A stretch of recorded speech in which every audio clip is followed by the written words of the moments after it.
A very warm welcome to Beth Gatewood, who has a PhD and had worked as a computer programmer, was in the informatics field, is also a mom and a tech trainer, and she's been a friend for years.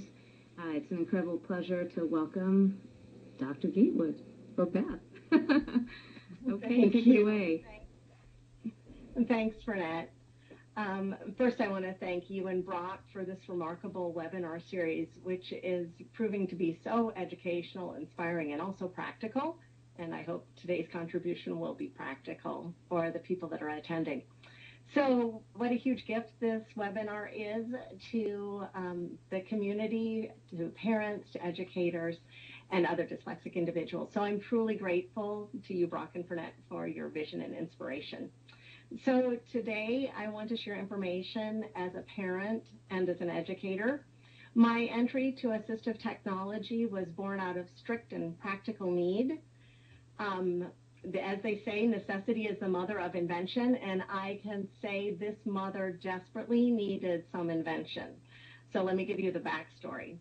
My husband and I have a dyslexic child who we homeschooled for the past 8 years.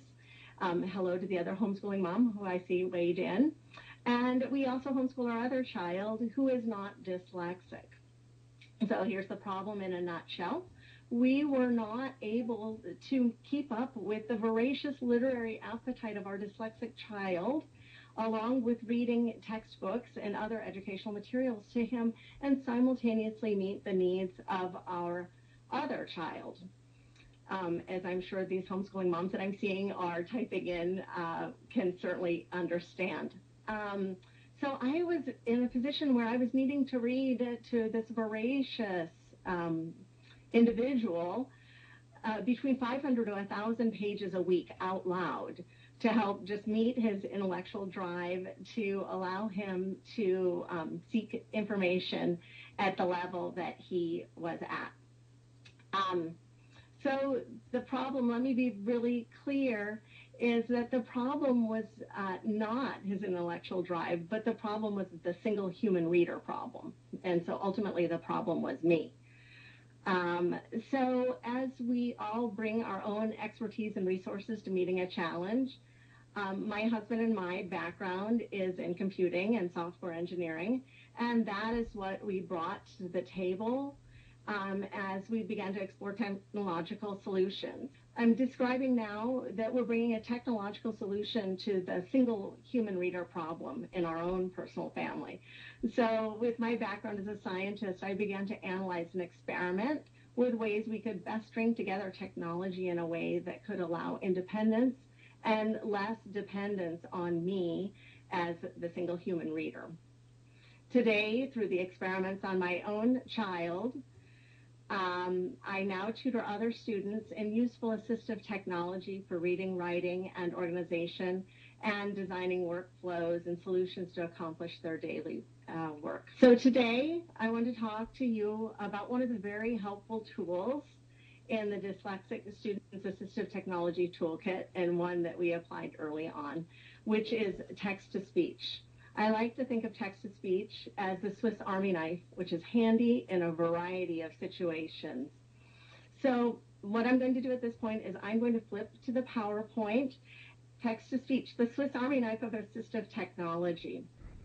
So in this talk, I want to share with you what exactly is text-to-speech. I see a lot of people have weighed in that they are not using text-to-speech. So I want to clearly demonstrate to you what text-to-speech is describe this Swiss Army knife approach, and maybe why this field of text-to-speech can be really overwhelming and confusing. The next thing that I would like to address is how we addressed the human reader problem in our own household.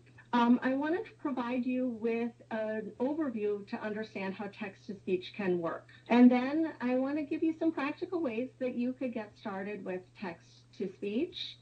And there's going to be some bonus material for people that stick it out to the bitter end. And that's about how you can get text that you can use text-to-speech on. Okay, so what is text-to-speech? It is a computer synthetic voice. So that was my computer reading to you in text-to-speech. It's a voice that is generated by the computer. And so some of my students like to call it the robotic voice. In the next slide, I'm going to play a little bit more for you so you can hear it in a little bit longer passage. But what text-to-speech is doing is that it is reading the text on a screen. So that screen could be your computer, your phone, or your tablet device. So text-to-speech is capable of reading this electronic text or text that's residing on the screen. I'm going to have my computer read to you a longer passage. 7 years ago, our fathers brought forth on this continent a new nation, conceived in liberty, and dedicated to the proposition that all men are created equal. Now we are engaged in a great civil war, testing whether that nation, or any nation so conceived and so dedicated, can long endure. We are met on a great battlefield of that war. We have come to dedicate a portion of that field as a final resting place for those who here gave their lives that that nation might live. It is altogether fitting and proper that we should do this. Okay, so what did you just hear? I am going to go ahead and flip ahead to the next slide so I can describe a little bit more clearly what just happened. So here's a screenshot, actually, of what I just did. Of course, it would be more helpful if you actually were sitting here and you could watch me and what I touch on my screen. But because you cannot, I'm going to just show you a picture. So what I just did is I took that passage from the Gettysburg Address, I highlighted it, which is why it's pale blue, and I selected speech, and I selected start speaking. And when I did that, that's exactly what you heard, the computer speaking to you. I'm going to go backwards. So this is the built-in voice of Alex on my Mac desktop computer. I can modulate this voice. I can make him read faster. I can make him read slower. And if I don't want a male voice, I can switch out to a female voice. Text-to-speech is not just with English and American accents. If you want to play with different accents, what you can do is you can go to the Acapella website that I have linked right here, and you can use their demo window, and you can select various accents. So what I've done is I've just plugged in the upper part of the Gettysburg Address, and I'm going to have it read to you by Lucy with a British accent. 7 years ago, our fathers brought forth on this continent a new nation, conceived in liberty and dedicated to the proposition that all men are created equal. Okay, so you can play around with various options. So let me keep moving forward here. Okay, I will explain at the end, and also how I did this, just as a quick heads up, is actually in that file of quick, simple, and free ways to get started. Okay, so the next part of my talk, sorry, I bumped it ahead quickly. The next part of my talk is I want to talk about this Swiss Army knife approach.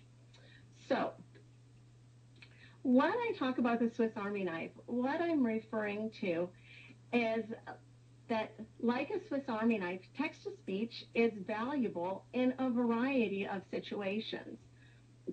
Excuse me, we use text-to-speech right now to have magazines read, textbooks read, books, Word documents, web pages, and PDF. So like the Swiss Army knife, there's the can opener and the scissors, the knife that you're going to use in the appropriate situation. So text-to-speech can be used on a variety of these file formats, such as HTML, Word docx, which is another file format. Okay, so I want to just briefly touch on how we address the single human reader problem in our own family. And I'm going to show you the exact solutions in a slide at the very end once you have a little bit greater understanding of the ways that text-to-speech can be accessed. But needless to say, we did not use a single text-to-speech solution. We were interested in having text-to-speech with magazines, textbooks, and books for our dyslexic child. We also wanted text-to-speech to be available so they could hear their own writing read back to them, which is an incredibly useful proofreading tool. So I'll give directed details about this as we move on. Okay, there's a 10-year-old dyslexic child snuggled up in bed reading an article in National Geographic about monkeys, and that was something that he was quite interested in at the time, and it was at a reading level, being in National Geographic, well above what his own reading level was at that time. And I wanted to show that clip to show in the end what the greatest, I feel, benefit of text-to-speech is that it is allowing independence and allowing a child to read what exactly they want to, not constrained by their reading ability or their reading rates. So in this case, the benefit is incredibly obvious. This allowed independence. In our own family, this started removing the tremendous reliance on me for reading. And it allowed my own child to have the ability to choose whatever he wanted to have read to him. The not so obvious benefits I'm going to go through a little bit in this slide and the next, but we've, with great fervor, started applying text-to-speech within our homeschool environment, having textbooks read, allowing our child to be able to have the internet read to him. And then we slowly started adding books in. And let me describe that bit to you. And that was through the encouragement of Dr. Nicole Swedberg, a longtime proponent of supported reading, that we added text-to-speech capability into our child's free reading time. So this is about 3.5 years ago, and we tested out several e-readers to figure out what worked best, and we ended up using the original Kindle. Since then, I am embarrassed to tell you how many Kindles we've gone through. I might hint we're getting a little bit close to double digits at this point. So let me describe what ended up happening. Before, our child was reading about 2 novels a month at reading level or lower. When we introduced this concept of text-to-speech to allow support while he was reading books at interest, we noticed right away a great increase in the amount of reading that he was doing. We jumped from about 2 novels per month to about 7.2 novels per month at his reading level, and most definitely well above his reading level. So what this really means is 72 books in 10 months. And I think the implications are pretty great. With this increased volume of reading allowed increased word exposure, which is helpful for vocabulary and comprehension, increased exposure to more complicated sentence structure in more complicated text. And the not so obvious benefit that we saw from this was an increase in oral reading fluency, that we saw that his reading rate increased after just a couple of months. And as I began to look at this idea a little bit more fully, other researchers have published similar types of results. And Dr. Swedberg has also seen these types of results in students within her own practice. So in this case, the big win, of course, ultimately was independence and this tremendous throughput of literature. If you're interested in a little bit more of the research around text-to-speech, and there's a nice summary at CAST's website. I have little tiny letters here. It's also referenced at the end of the talk. But researchers have seen Similar increases in fluency, enhanced reading rate, increases in comprehension when students use text-to-speech, to summarize a little bit of what is within the field right now.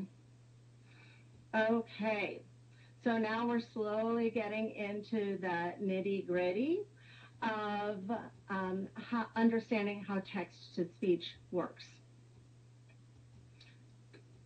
So when Fernette first asked me to give this talk, I was really reluctant because the details are really, really fiddly and devilish, and I really didn't want this talk to devolve into, if you're on Windows 7, enter the control panel, and ending up with all these fiddly little details. So I really would love to try to keep this at a much higher level and to give you a little bit more understanding, so as you begin to approach this, you know what to look for and how to do this. So ultimately, the synthetic voice is built into the device, tablet, phone, or computer. How you're going to access it, though, is this fiddly, devilish detail. So, accessing text-to-speech. Here's how I'm liking to think about this right now. There are 3 different ways I like to think about how you could access text-to-speech. I'm going to describe each one, and then I'm going to give concrete examples to try to help you a little bit more understand what I'm referring to. Okay, so you can access text-to-speech at the OS level, operating system level. This means that you can activate for the device or the computer text-to-speech so that anything that's on the screen can be read to you. That's what I was doing on my Mac, and that is also an example within that handout. Another strategy is that text-to-speech is built into software, and that you would turn the text-to-speech on in that software through an option inside of the software that you're running or inside of the app. And finally, another way to access text-to-speech is through using a separate and standalone program that runs alongside of programs or things that you want read to you on your screen. A lot of times those kinds of things are going to be called screen readers. Okay, so this is a lot. I'm going to try to circle back around now, describing each one with some concrete details. So at the